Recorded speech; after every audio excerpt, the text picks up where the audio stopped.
Zebre are a walkover. The URC is not competitive. Is all that about to change? My name's Mark. Let's talk rugby.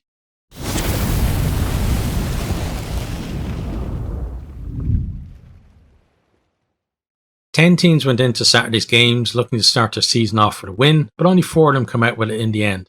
And Zebre were almost one of those. This game, though, started very well for Leinster. McGrath sniped over from close range. After 5 minutes, converted for 7-0. On 20 minutes then, they had a very cleverly worked line out, allowed Ruddock to barge over, converted 14-0. A few minutes later then, Deegan was held up over the line, but the ref was playing advantage, so CC got himself a yellow card and 10 minutes in the bin for his trouble. 1 minute later, Ruddock gets a second of the game. Another pick and drive from close in, converted 21-0. At that point, this game had a very familiar look to it, especially for a Leinster-Zebre match, but all that was about to change. From the back of a scrum, beautiful move, sent Creel over in the corner for Zebre on 29 minutes. They had great hands, good running lines, plenty of disguise as well, and they really did tear the Leinster defence apart with that one. But they weren't done there. 33 minutes then, Eden chips out to Bruno on the right wing.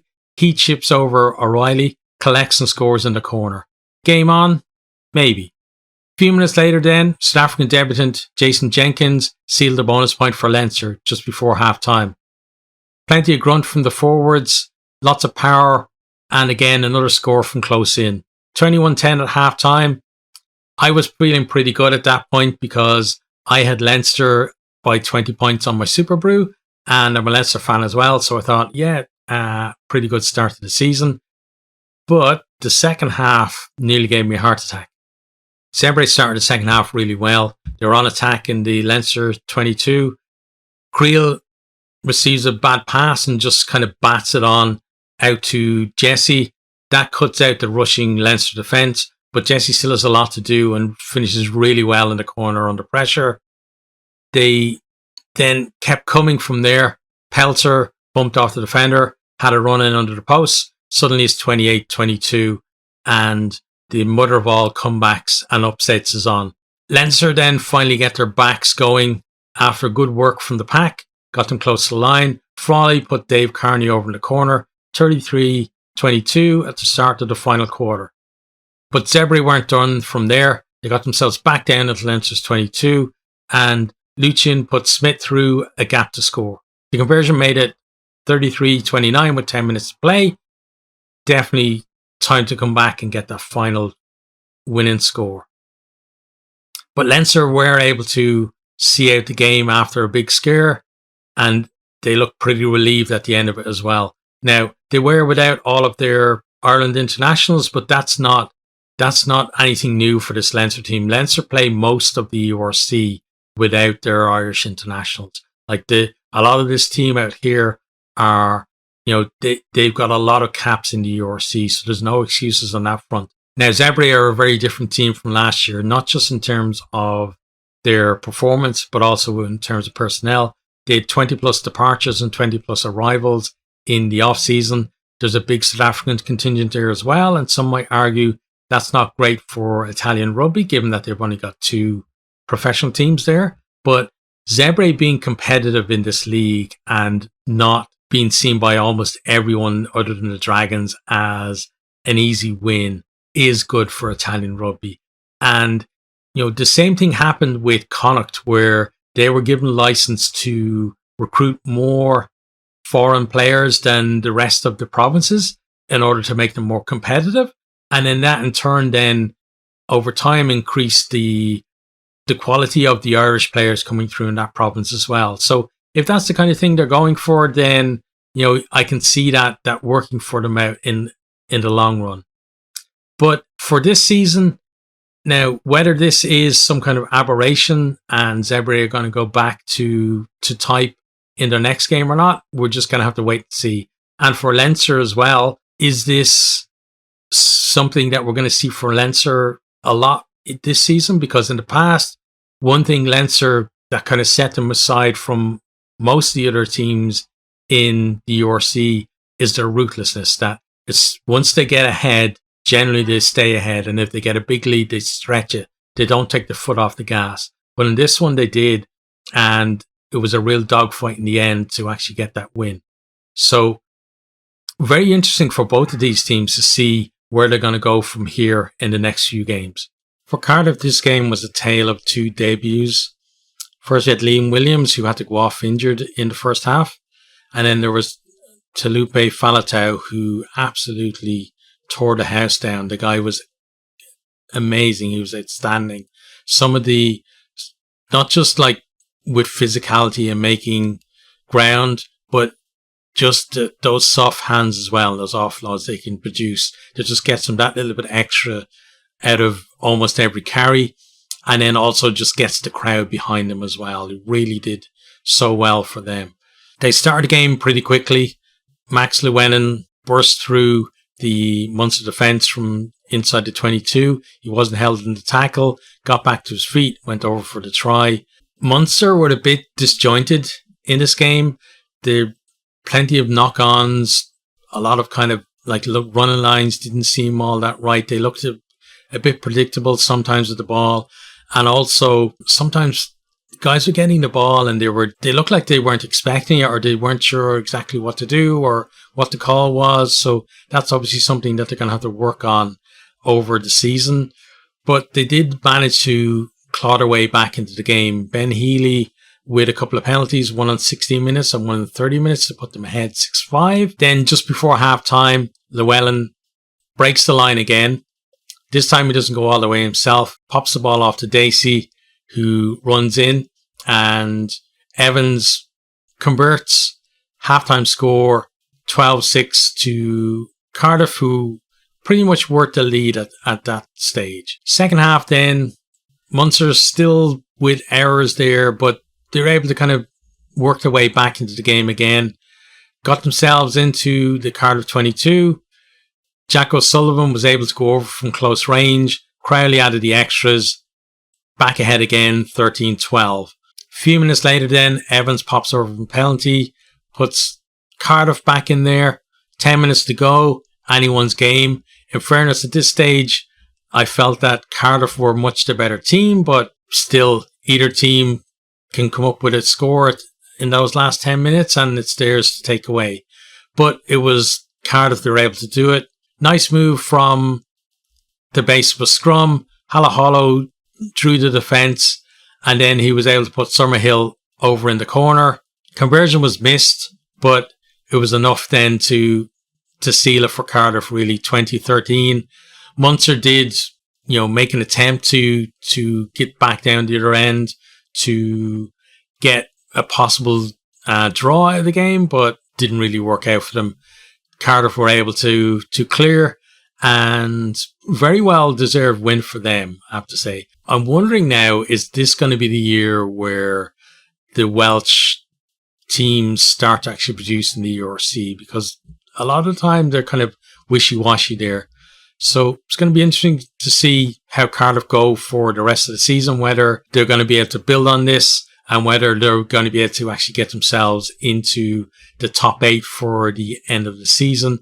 It looks like it's definitely going to be very competitive for those places if the first round is any indication. For Munster, it's another new coaching team, even though Roundtree was obviously there before, but he's head coach now, and then all of his assistants are new. And it's another new start, and kind of for Munster, you kind of wonder if, this is going to be the one that turns them around, because Munster are, in terms of the following, are a huge province. They're used to success. It's been a while since they've lifted a trophy, but they're still going to have that ambition. And it looks like there's a lot of work to do there for Roundtree and his team to get them to the point where they're really going to be able to cut it at the top end. They'll be looking for a better showing next time out. Lions of Bulls were up next. Pretty fast start from the Bulls here. So 3 minutes, Coetzee taps and goes from in front of the posts. Goes over. Referee says on-field try, but wants the team out to check. There's a huge pile of bodies, and the first thing I'm thinking is there's no way the team out is going to be able to see anything in that. And that's the way it worked out. So converted 7-0 to the Bulls. Then they swapped penalties over the next few minutes for 10-3. On 23 minutes, there's a great offload from Creel, quick recycle, and Hendricks goes over in the corner for 15-3. Bulls looking good at this stage. Lions then, though, were able to hit back. They drove a 5-minute line out and Horn scored to keep them in touch. Halftime score was 15-8. They then continued their momentum at the start of the second half. 4 minutes in, they stretched the Bulls' defence close to the line, put it through the hands, and Lowe went over. Gets converted, 15-all, game on. But that was the last score that the Lions managed in this game. Bulls were able to eke out a 9-point lead with penalties. The killer blow came then in the 72nd minute. Bulls drove a 5-minute line out.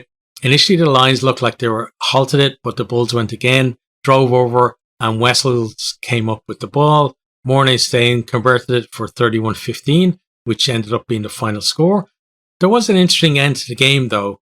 The Lions were looking to drive a line out close to the line. Bulls didn't compete at all, so no offside. Van Staden gets into the middle of their maul before they form it, was able to nick the ball. Bulls cleared it then, end of the game. Where does this leave these two teams facing into the rest of the season? Well, Bulls definitely look like they're going to be a tough team to beat, just like last year. They've got plenty of composure for, to be able to, the Lions came back at them, but they're able to just eke that lead out and then, come up with the killer move when they needed it. And, winning tight games it's a very hard thing to learn. And once a team has it, it puts them in a great position to win trophies, because a lot of the time, once you get to knockout rugby, winning that, tight game can be the one that either puts you in a final or actually get your hands on the trophy. So I think, they're definitely going to be a team that are going to be thereabouts this year. The Lions are going to be looking to be a bit more competitive than they were last year. Definitely the weakest of the South African quartet, but they're going to want to finish higher up the table this year. Problem they're going to have, though, is there are a lot of teams that were in and around them last year or even below them that are looking to do exactly the same thing. And, even if everybody improves, unless you improve more than them, you're not going to get further up the table. So I think they're probably going to end up being the lowest ranked of the South African teams this year. Now, whether that means that they sneak into maybe the knockout stages or they're somewhere down the lower end of the table at the end, only time is going to tell. Scarlets Ospreys was a pretty decent watch, and I'm glad I caught this one live. Started very well for Ospreys. They broke down the left. Anscombe gets 2 touches, including the one to finish it off. He converts his own try. 7 minutes and 7-0. Adds another penalty a few minutes later for 10-0. Scarlets were able to then, through Costello, get one back themselves for 10-3. But a couple minutes later, another infringement and another penalty from Anscombe, 13-3. Scarlets did have some joy with their kicks.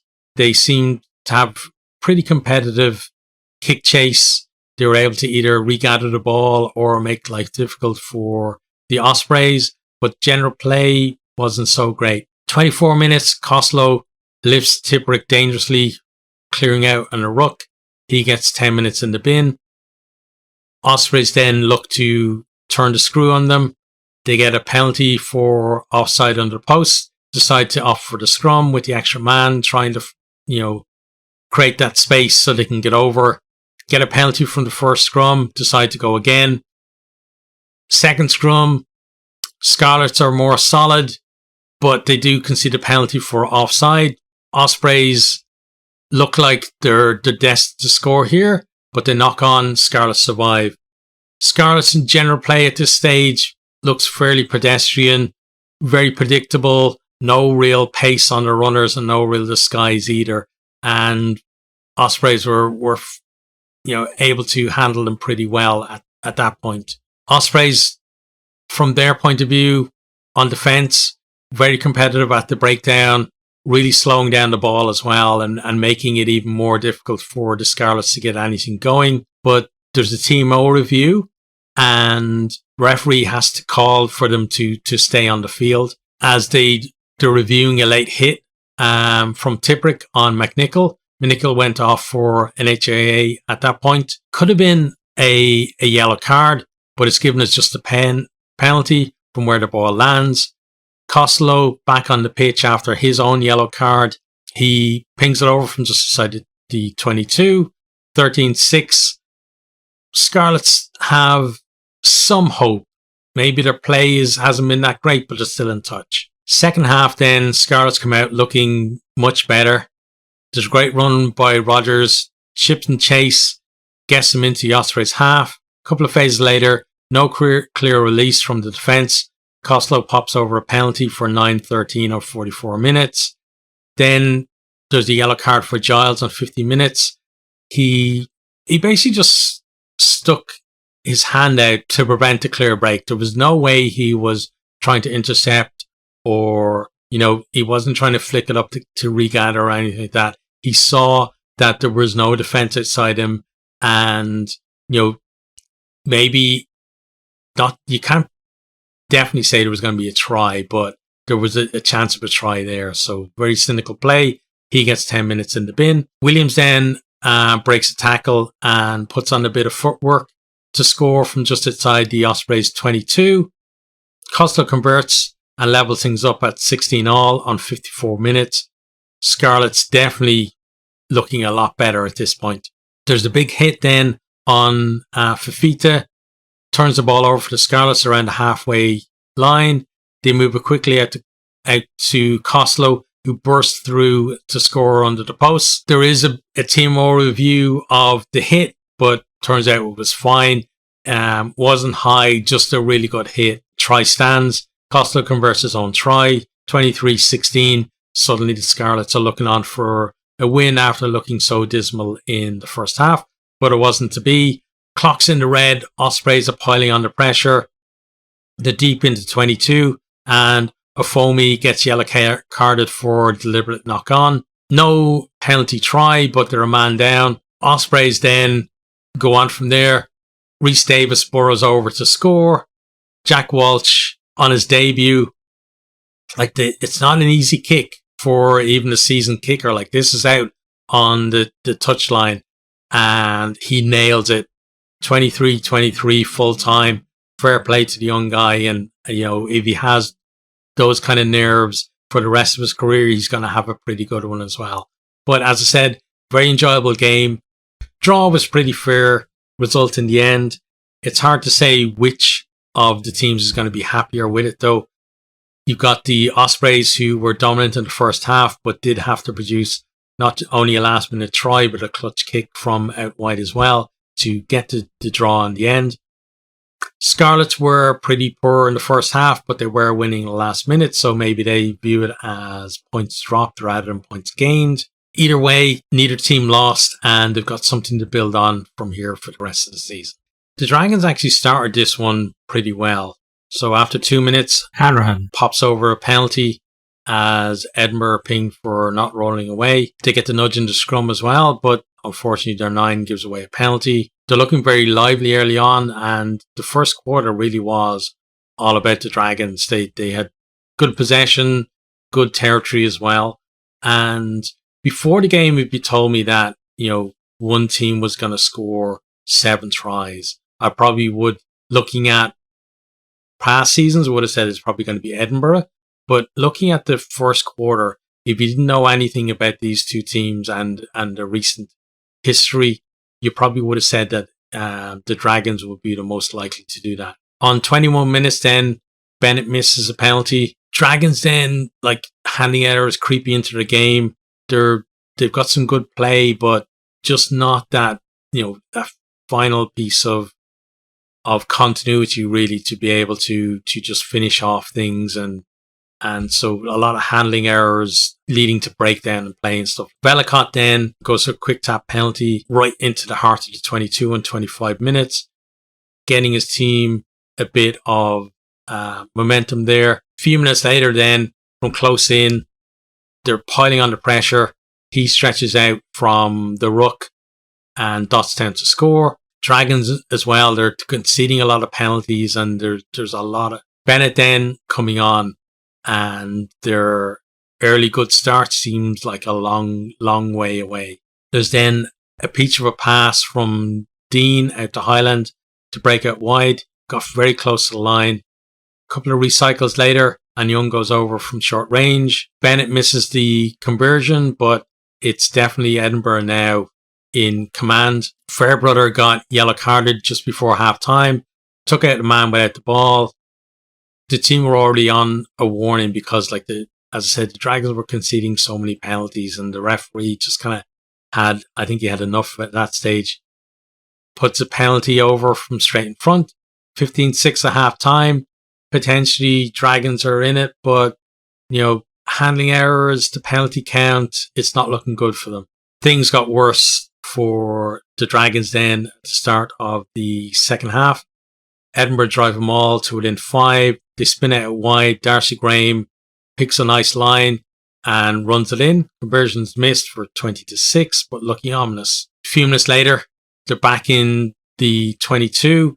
Move seems to break down as pressure is coming on from the defence, but Graham collects the ball, dances his way through with some nice feet and scores under the post. Bennett with the conversion this time. 27-6. It's hard to see Dragons coming back from here. Bounce of the ball is literally going Edinburgh's way at this stage, where Kinghorn kicks a 50-22. It bounces round about the 5 metre line, just inside the 22. Straight into touch. Not even a chance for the defence to try and gather it. They then, from the line out, few phases later, Kinghorn gives a beauty of a missed pass out to Highland. He goes into the corner. Conversion hits the post. There's 32-6. There's definitely only one winner now. Dragons looking demoralised and frustrated. At this point then, Edinburgh emptied their bench. Dragons gave a pass basically to no one from Dixon, just outside his own 22. That goes to deck. Kinghorn kicks it through, follows it up and scores. Then, right from the kickoff, Edinburgh collect out to Kinghorn again. He breaks up the middle of the pitch. He's got options either side. Decides to put Dean in. Dean goes in under the post.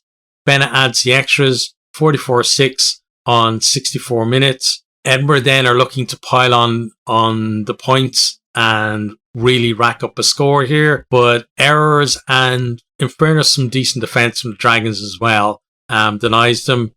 Final score is 44-6. There's plenty of scrum penalties against the Dragons. And for them, they're looking at it, they need to cut out penalties and errors. But, most teams that are losing, it's either because of one or both of those things happening. If they're going to improve from last year, they definitely need to have more continuity, and they've got to cut down that penalty count as well. It's going to be something to keep an eye on this year as well, because Zebre look good against Leinster, and they'll definitely be targeting the Dragons first up as a team that they can finish above at the end of the season. And, given how well Zebre went in that game, they're maybe even looking a bit higher up the table. So Dragons need to get their act together if they're not going to be propping up the table at the end of the season. In terms of Edinburgh, definitely a decent result for them. They shouldn't get too carried away though with that.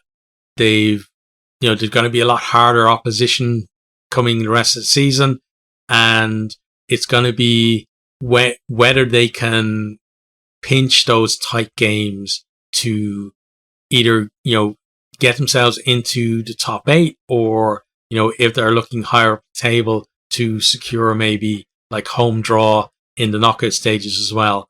But from what I've seen in this first round, it's not going to be a case of there being a procession for a certain group of teams into the knockout stages. It looks like it's going to be very competitive, especially around that kind of 6th down to 11th or even 12th in the league, where any teams that are in and around there are going to fancy themselves towards the end of the season to put a run together and get into the knockout stages. So I'm really looking forward to seeing how this season shakes out.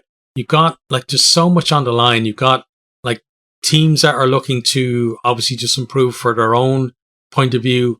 But also so many players are going to be playing for World Cup places as well, that the whole thing of, teams kind of switching off or dropping off towards the end of the season when they feel like maybe there's nothing to play for is maybe not going to happen as much as it has in previous years. But for both of these teams, Edinburgh, definitely going to be very pleased with their night's work. Dragons, a lot of work for them to do. Ulster Connacht took a while to get going. It was actually scoreless for the first 28 minutes, but Stuart McCluskey's offload for Marcel's try was definitely worth the wait. McCluskey is taking it to the line in the 22. 2 tacklers, one's coming in high, one low. He managed to reach around, pop the ball to Marshall, who then goes through a gap on the post and under the post.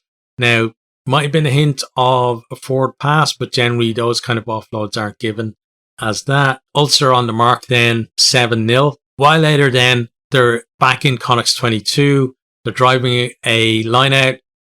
Stewart is at the back, a young man that Ulster believe has a big future ahead of him. He breaks off the back of them all as it stalls, forces his way over to score a try. And on the evidence of that, maybe they've got a point about his future. 14-0, just on the stroke of half time then, Fitzgerald scores a penalty to make it 14-3 at the break. Connacht still in touch, but they need to produce something. Beginning of the second half though, Doak pops over a penalty to restore the margin 17-3. They have a bit of a purple patch there. Stewart almost repeats the trick from the back of the maul again, but he stopped just short. But Connacht are so stretched at that point, they can't prevent Doak going over. Ball was recycled quickly, 24-3. Looks like Ulster's game at this stage. Connacht not really producing much. And Ulster are keeping the pressure on as well. So they're battering away at the Connacht line. They're looking for that bonus point try, and eventually it comes from Moore. There's a nice offload from Marshall to put him in the corner. And at this stage, as a contest, the game is over. But, Connacht playing for pride. They do spark to life finally. Wooten, nice run from just inside his own 22. Draws the defence and he puts Hawkshaw away down the wing. He passes inside then for Blade. Goes over.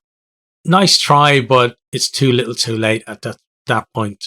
Ulster then back on the attack. More pressure. Fifth try then comes from Reid. Final score is 36-10. It's probably, the result that most people would have predicted before the game, but probably not the margins. Because last year, Connacht did nick a win here. This year, certainly Ulster would have been looking to put that right, but I would have expected Connacht to be more competitive than they were. Now, from Ulster's point of view, for the last few years, Ulster have been the nearly men of Irish rugby. No doubt they've got a very talented squad there. They have what it takes in terms of personnel to win trophies. But, for a championship team, you need that little extra. You need that mental edge that can get you through the tough times, and to be able to deliver that. That's something that they're going to look to add to their game this year. Whether they can or not is anyone's guess.